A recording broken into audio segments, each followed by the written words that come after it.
SuccessGrid Nation to this episode of the SuccessGrid podcast with your host Hussein Talib. In this episode, I have with me Scott Bywater. Scott is one of the most sought after marketing copywriters in Australia, who runs what many regard as the highest level private marketing group in Australia, Elite Marketers. He is the creator of the groundbreaking AI copywriting course, Simple Email ROI System, and over the past 21 years has written for gurus and leading companies including Kerwin Ray, J. Conrad from Gorilla Marketing fame, and Learning NX. He is an in-demand speaker who has presented at James Schramko, Super Fast Business, Dale Beaumont, and Ben Simpkins Masterminds. And he is on the mission to help coaches, consultants, and course creators leverage their most undervalued asset, their email list, without being pushy or salesy. Scott, welcome to the SuccessGrid podcast. Thanks, Hussein. It's great to be here. It's awesome. We know that business and the most important thing in business, though social media is nowadays is everywhere, a lot of different platforms, different websites, but email marketing is still one of the best things to have for a business and always to start with and keep in mind. But first of all, I want you to tell us what does success means to you, because this is the SuccessGrid podcast, and what do you see others say what success is and you don't agree with, for example? What is success to me? I think the big thing with success is living your life the way you choose to. I think that to me is success. So you can have incredible, financial success, for instance, but if you give up your values along the way, then is that really success? Because when it all comes down to it, I think for me, success really boils down. It's a great question, Hussein. I think success really boils down to living my values. Did I have courage when I was under fire, even though it perhaps cost me money? Did I choose to do the right thing when it was difficult to do the right thing? Because ultimately, it's doing the right thing, not the easy thing. I think success. Whereas I think the issue we've got, like with success, very much in our society, is we tend to revere, the people like the Bill Gates of the world, right? Personally, I'm not a fan, but a lot of people tend to revere this. Why? Because he's got money. But does that person actually have and whoever it is, do they have values? Are they contributing to the world in a really, really positive way? Or are they crippling the world? And I think that's where we actually need to go back and go, listen, the people who should be recognized in our society is not necessarily the richest people. Not that I have any issue with money. I'm all for creating all the wealth you can create, but it shouldn't be revealed over actually living your values and making a difference. Yeah, that's very important. It's always about having some people around you and sharing, let's say, what would success be to you with them, maybe also. So this is very important. Yeah. Okay, I mean, one thing just on this, Hussein, I remember years ago I was in a mastermind and I went over to the US by myself. It was the first time to the US. I was like really excited, right, going there. And then I got there and I had an extra week there or something apart from the conference. And I was bored. And one of the things that I realized is, hey, I'm like living my dream. It wasn't my dream, but in a way, I'm in America. I always wanted to go to America. I'm over here. I can go and see all these things. But I actually wasn't interested because I was there by myself. And it became very clear to me that it's also about success is also about who you're sharing the journey with. Because that would have been a totally different experience, right? If my family's with me, very different experience than me being there by myself or friends, etc. Yeah. Exactly. That's very important. Sharing with your experiences with others, not by yourself. It's exciting to go to some place new, but if you have someone you have been could have taken in them with you, that would be more exciting, I guess. Yeah, 100%. It fills your heart more, right, when you're with people, because it turns it into an experience. Yeah. Exactly. So speaking with people and having connections, how important having an email list and connecting with this email list for the business? Email list is it's such an undervalued asset in our society, right? Like, I mean, yeah, not in our society, but in business, because everyone's very, chasing after all the shiny objects, your TikToks, your Facebook, your Instagram, all of that sort of thing. Everyone loves to talk about that, and it's very exciting. But what email does is it makes everything work better. And you can control it, right? So if I actually get leads from Facebook and I can put them onto my email list, I can deliver a much stronger relationship with that person, and likewise from any of the platforms. Now, the thing with email, like what litmus.com found, is they did a study and they found that it gets us 36 times ROI for every $1 spent. Now, you compare that with any other platform, it is the best ROI that I can find of any platform, right? That is out there is email marketing, the humble email. But here's the thing, Hussein, a lot of people get tricked by email because they get tricked by their emotions, right? Because when you go on Facebook and you put a post up and you get 17 likes within 1 hour, your brain's firing off all these dopamine hits. You feel really good about yourself, et cetera, et cetera. When you send an email, you might get a reply back occasionally, but mostly you hear crickets. Like you don't necessarily hear anything back. So you're like, oh, well, the email's not working. But when you know how to use email effectively, dollar for dollar ROI, it is just, it's just phenomenal. There's nothing else that compares to the email.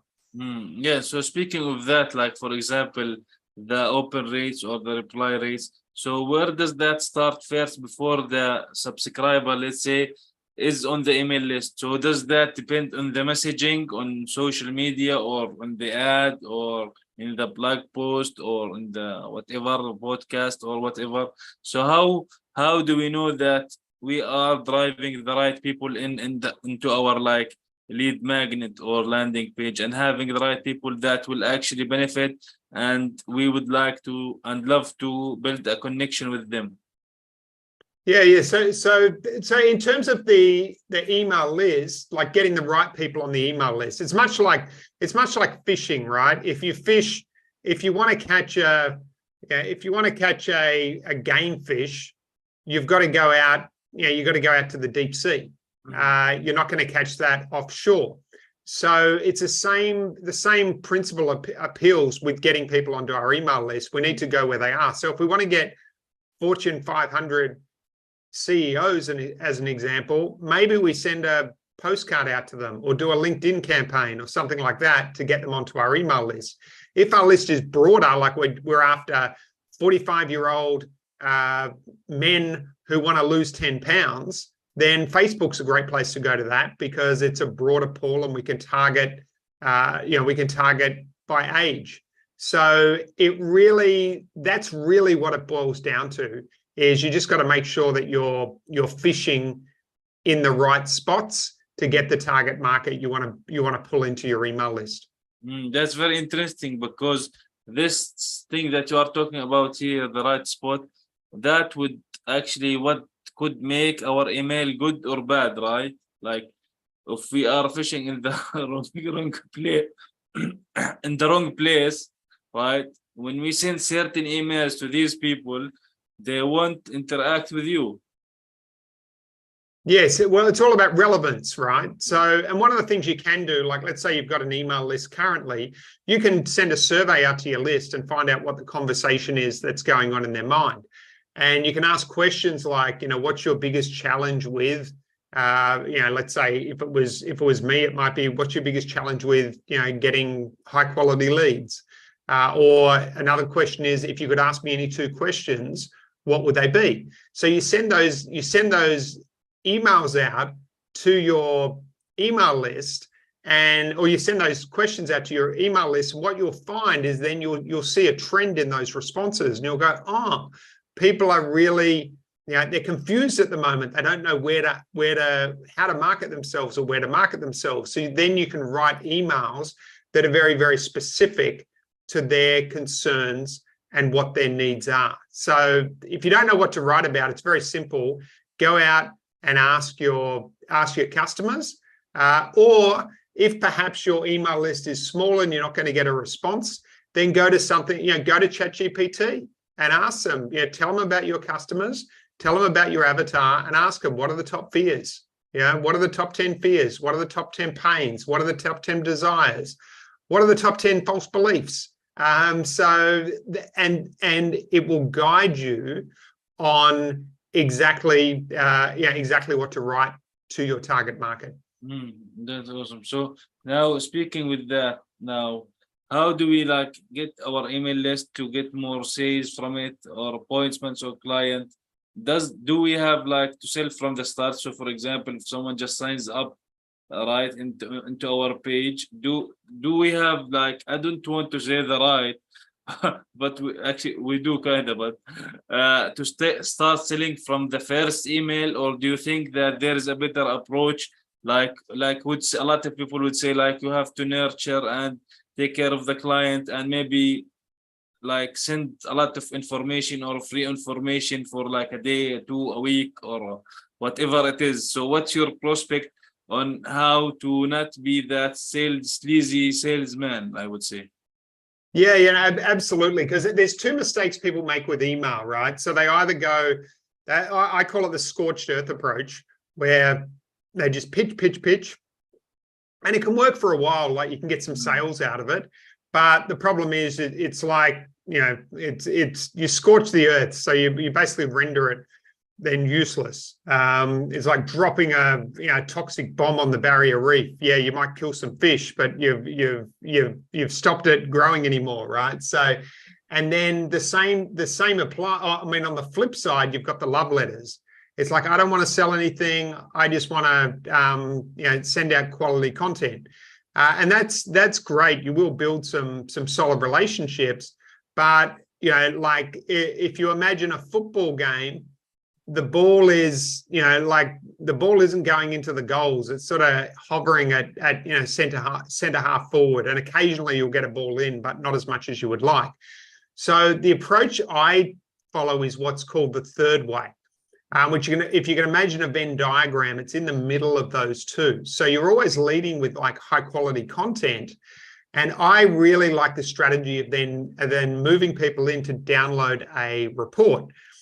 So even though they're on your email list, so for example, let's say you run a digital marketing agency and you offer SEO services, website design services, and you do a CRM, for example. So you could have 3 reports on each of those topics. So if I'm writing about, let's say, CRM, and meaning customer relationship management platform, and then I will, at the end of that email, I can say, hey, you want to know more about how to solve this? Download my report on how to choose a CRM. Now, if you're on that list, Hassan, and you download a report about how to choose a CRM, it's reasonable for me to assess that you're interested in looking into getting a new CRM. Within the reasonable future, right? So you basically flagged yourself as that. So now I can take you off the main list, and I can send you very specific emails about how to choose a CRM. What I can also do is when you download that report, I can ask for your phone number, and I can call you up and I can say, hey, Hussein, I noticed you downloaded the report, how to choose a CRM. Like, how are you finding the report? Oh, by the way, are you looking at choosing a CRM at some stage in the near future? Oh, great. Why don't I book in a meeting with Peter, and he can talk to you about that in more detail. So, and at no stage is this like super salesy. All we're doing is we're asking them for a report. Then if they do the report, we're sending them more information about that topic and encouraging them to book a time in our calendar. So that's amazing. Like we talk here about like after you get the lead for whatever like reason or lead page, you also can like see more in what they are into. So you will put them like in a more specialized like sequence, let's say, which is best. 100%, and it's relevant, right? It's extremely relevant to them because they've said that's what they've told us that's what they want. Definitely, yeah, that's came from them. Like we didn't have something that you forced on them. Like there was nothing to it unless they actually took the action for it. So now that leads me like, for example, but they might, for example, one person could be in your list for like in two lists in your email list, or in two categories, like for example in your list. So this will create, like me personally, we get a lot of emails, right, a day, like maybe hundreds, maybe 200 emails a day. So that's a lot, right? Not considering social media, browsing social media, and the notification that almost all the time people are actually trying to look at how many likes that I got for that post. So how do we, like, as a copywriter and as a marketer, how do we like distinguish ourselves in this world of chaos in the inbox of our emails? How do we stand out, essentially, right? And I think it all boils down to one word, and that word is relevance. So if you're suffering from excruciating back pain, if you woke up this morning and suffering from excruciating back pain, and in your inbox you see a headline or a subject line talking about back pain, you're going to pay attention to it, right? Because it's relevant. So that's why the research component, Hussein, is so important. Is like Gary Benzavenger, who's arguably the world's greatest modern day copywriter, said, like we should spend 40% of our time on research before we even think about writing anything, right? So this is where it's really important to understand our customers, their fears, their pains, their desires, their beliefs, to send the surveys out so that when our email arrives, it's like, oh, I'm going to pay attention to Hussein's email. Because what happens, what people look at even before the subject line, guess what it is? Who's it from? Who it's from, exactly. So they're looking at who it's from.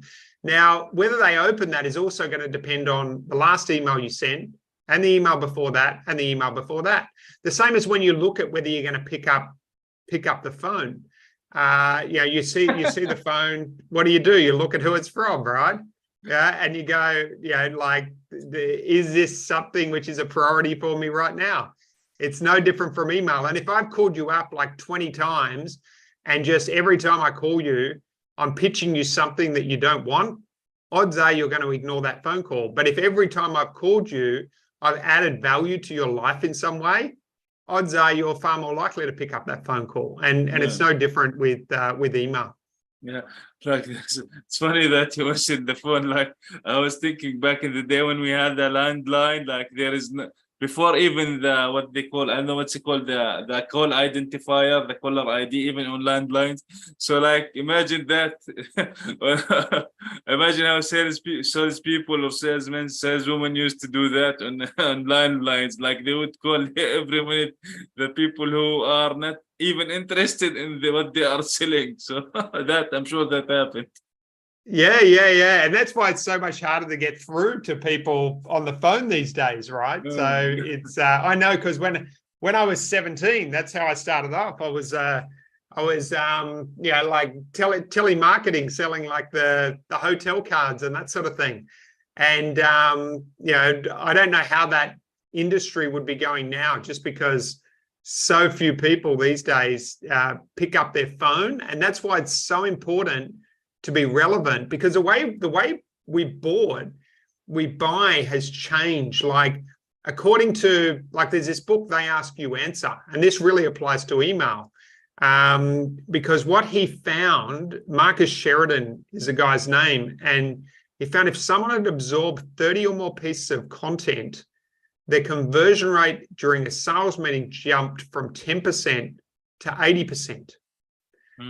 So he was using blog posts, but this same principle applies. It's just like, how do we get people to absorb more of our content so that they trust us? Is a question I would encourage every business owner, particularly online business owners, to really ask. How do we get them to absorb more of our content? Now, email is a great way of doing that, and we control the flow. Obviously, podcasts, what we're doing now, is also a great way of doing that, but we control the flow. See, with email, the beautiful thing I love about email is we control it, because if, for example, you're on Facebook, LinkedIn, all of those sort of things, I've seen people have massive followings, particularly over the last 3 years, on these platforms, disappear overnight. Yeah, they're there one day, they're gone the next, because the platform doesn't agree with what they have to say for whatever reason. Gone, right? So if that person doesn't have an email list, what have they got?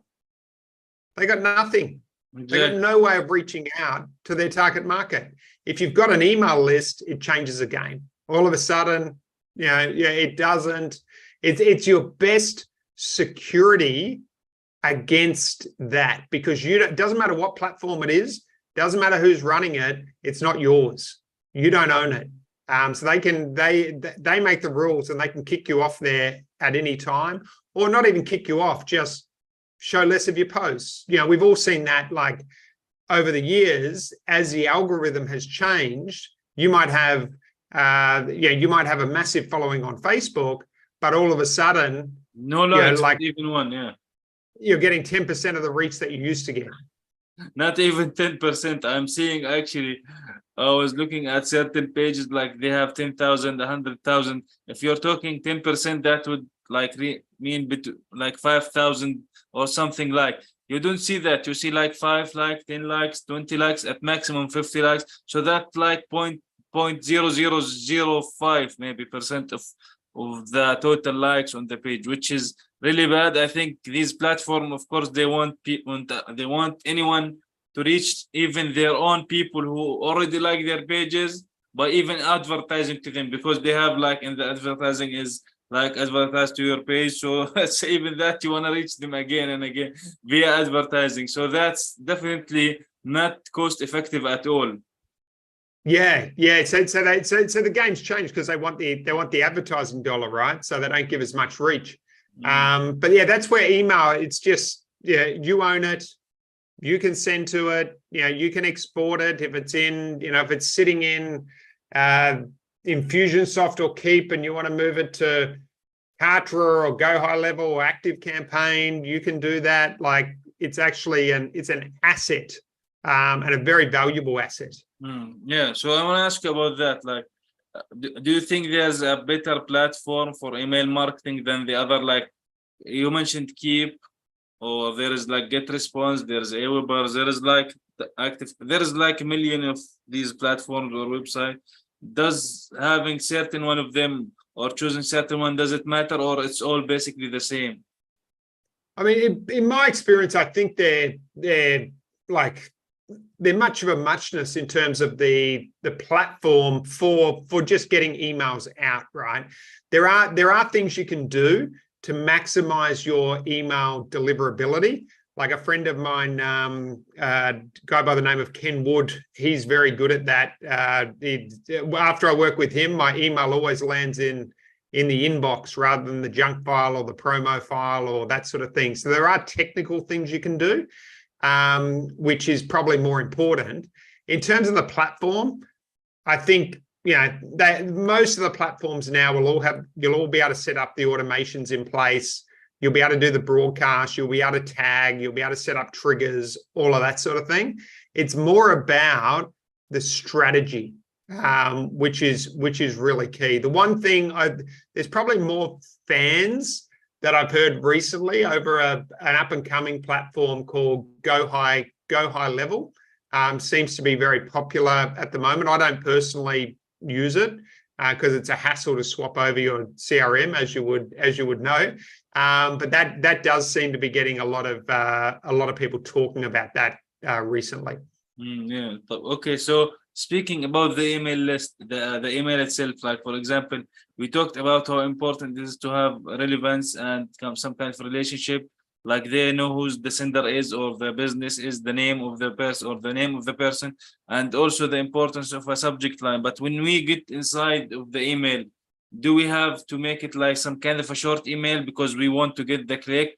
Or is it, do you think, from your experience, it is better to have some kind of a bit longer email that has maybe some kind of a story, a personal story, or some kind of a funny story, or an entertaining story? These kind of things. Yeah, I tend to like mine are probably like, they're not super long, but they tend to be several hundred words in terms of the length of the email. So it's enough, because what you want to be doing within your email is you want to be providing something of value. Because if I provide you something of value, you're going to look at my email and you're going to say, the next time Scott sends me an email, I'm going to open it. Like that's the conversation you want in your head. At the same time, you want them to click and take some sort of action. So I tend to go down that middle, ground of giving enough, but I don't tend to write a book as an email, right? So I tend to keep it relatively short in that email sort of process. So it's probably not that I usually measure the words, but it's probably like 300-400 words, something like that. Probably 250 to 400 words, something along those sort of lines. Good, because eventually, no matter what, you want to get the click, like whether it's to a sale, to a blog post, to a podcast episode, whatever it is, to you, you want people to click because they are mostly convinced that what they are going to go through is like useful to them at least. Yeah, and there's things you can do there with the click. So you do what's called an open loop. So for instance, and we see open loops all the time. Like if you're watching the morning show, say come back after the break and you'll see a talking monkey that juggles or something, and you're like, oh, I got to wait around another 5 minutes through the ads to see this talking monkey, So it's done all the time. The TV shows are the same, right? Like it's like they always leave on a cliffhanger, and then you got to go to the next one to see what happens. So it's quite common. So you want to do the same thing with your email. You want two open loops essentially. So the first open loop is to get the click. So let's say I'm selling. What's a sort of business that some of your listeners might have? Would that be coaching, consultants? Yeah, mostly like having some kind of building and online information courses and these kind of things. Yeah, so let's say you've got an online course on how to invest in property, something like that, right? So you write your email and you say, you know what, right now, the best places, with what's happening in the economy, the best places, to purchase property in the United Kingdom are these three cities. But there's one other city which is underrated. Most people have no idea that it's one of the best places to buy a property. But there's 3 reasons why it's the best place to buy a property. Reason number 1, and then you list the reasons. Reason number 2, you list the reasons. Reason number 3, you list the reasons. If you'd like to know what this area is and exactly why there's no better place to invest in property in 2023, click here and grab a copy of my report, the number one place to invest in property in 2023. So what happens then? You're like, oh, I really want to know what that area is. So I've got to click, I've got to download that report, and then and then they go to the next stage of the sales cycle. Now, the big mistake people make, Hussein, with email is they don't set up their strikers first. So if you can imagine a football game, right? So, and football, we're talking what the English would call the real football, right? So soccer. So if you imagine it, the number one thing and the highest paid person on that football field is a striker, right? Because otherwise, if you get the ball down there and you don't have a striker, you end up like the Australian football team, where you get it down there all the time and you hardly ever thread it through the two poles. So that's where people make the mistake. They don't set up these white papers, and they don't set up these automation funnels. So they're sending out lots of emails, but it's going there and it just sort of sits there. Yeah, and even if you try and book people into an appointment on the email, it doesn't tend to work as well. So it just sits there and you're not kicking the goal. So it's really important to get the infrastructure set for your emails to maximize your results. That's very important. Yes, the striker is the most important player of the game, and if you don't attack, you won't win. So in business, I guess it's the same thing. If you don't attack and go head to head with whatever it is that you face, whatever problems that comes to you, you won't win. Yes. Yeah. And you got to be prepared, right? It's all about the preparation with the email so that you can attack. Because you can attack and go, I'm going to send out lots of emails to my list. But if you don't have the preparation in place and the infrastructure, then it can be far less leveraged than it could be if you did it the right way. Yeah. So do you think that we missed something talking about email that you can mention here? If we missed anything, I think just the big thing, like particularly with, like, I think every business should embrace it, and particularly with AI, it has never been easier to embrace email. Because particularly, like we were talking about the reports before and all of that sort of thing, they've never been easier to create. To create a report, it used to take hours or days before. You'd have to pay a copywriter like thousands of dollars to create a report. Now with AI, you can create them yourself, and you can create them very, very quickly. So the game has changed to where if you're smart and you're quick, you can really leverage these strategies probably 5 to 10 times faster than you could 12 months ago by leveraging AI in the right way. So do you think AI is a plus sign, a good thing, especially in the last couple of years? Now everything is improving very quickly for marketers and copywriters. AI is a double-edged sword. That's the way I would look at AI.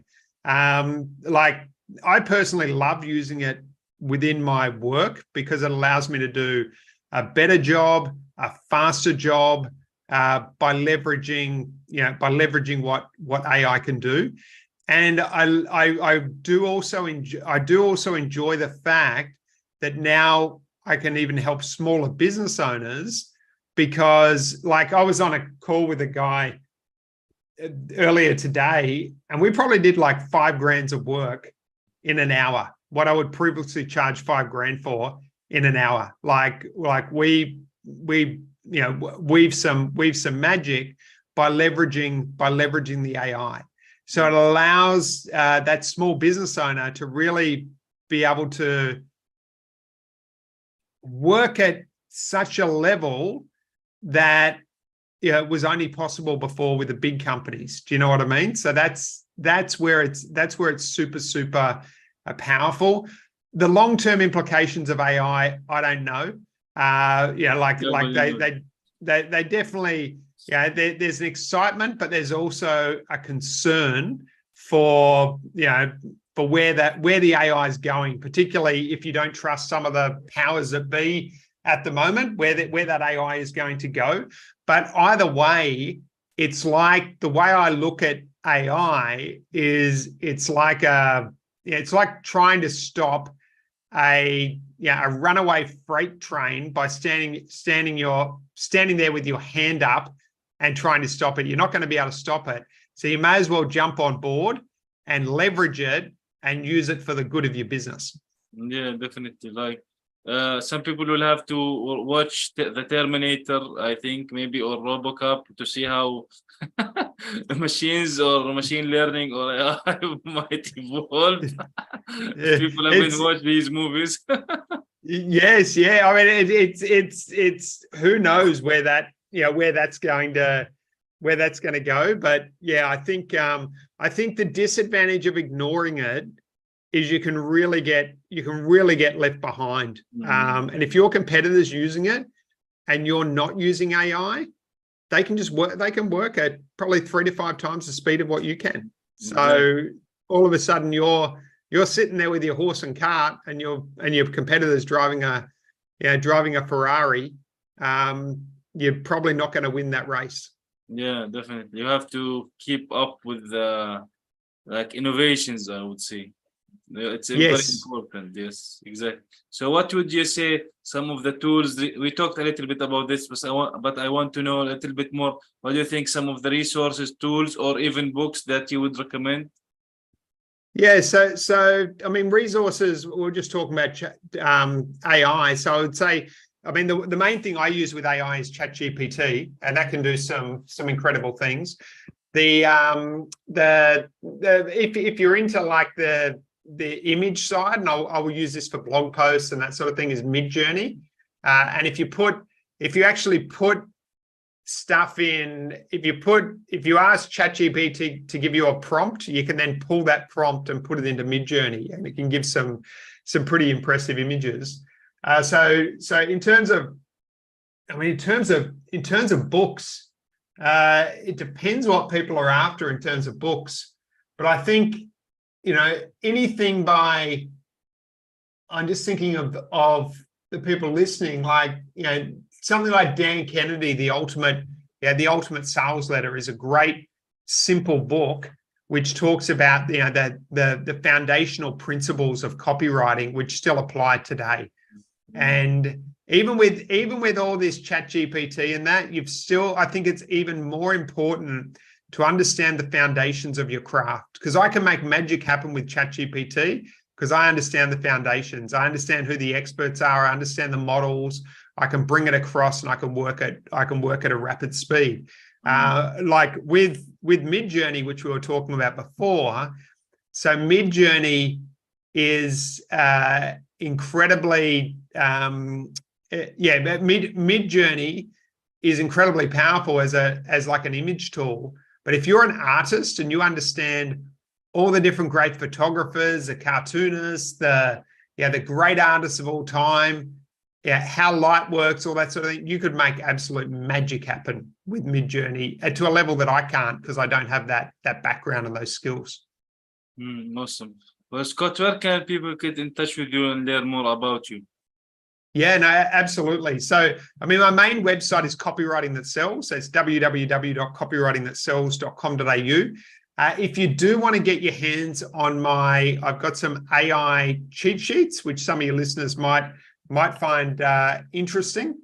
You go to simpleemailroi.com/AI, and I've got some, I call it the Ultimate AI Writing Cheat Sheet, and you'll be able to leverage 3 prompts in there to whip up emails in minutes, even if you're a non-writer. So I'd encourage them to go there and download that report. Awesome. Well, thank you, Scott Bywater, for being here today with me on this episode of the SuccessGrid podcast. It's very informative. Yeah, thanks for having me, Hussein. It's been great to chat.